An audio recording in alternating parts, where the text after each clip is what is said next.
This is Rick Renner. You know, Malachi chapter 3, verse 10 says, if we bring all of our tithe into the storehouse, we can test God to see how good He is. And He'll open the windows of heaven and He'll pour out a blessing. When I was a young man, I really had a hard time tithing. Denise and I did not have a lot of money. We could hardly get by. We were just scraping by day after day. Life was really a struggle. And I didn't understand, how can we tithe when we already don't have enough money to even buy groceries? But I had to come to a place where I decided, all right, I call Jesus the Lord of my life. That means He's my boss. He commands me to tithe. I'm going to get obedient. I'm going to tithe whether I understand it or not, whether I think I can afford it or not. I'm going to obey this. And I began to tithe. And it didn't happen immediately, but over time, eventually things began to change. And we begin to step into the promise of Malachi 3:10.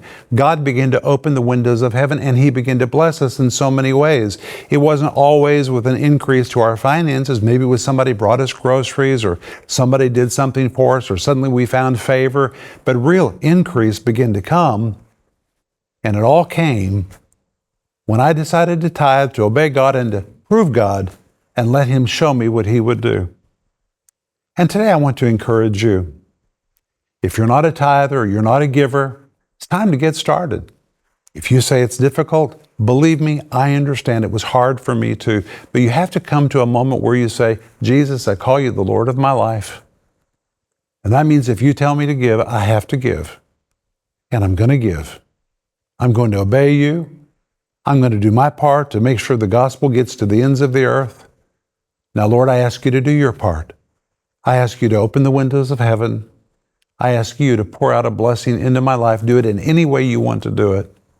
He says, prove me, test me. And my friends, God will do His part. He's just waiting for you to do your part. And so today I want to encourage you to obey God with the tithe. Do it by faith. Make a commitment to do it whether you feel it or not. And let God show you what He'll do.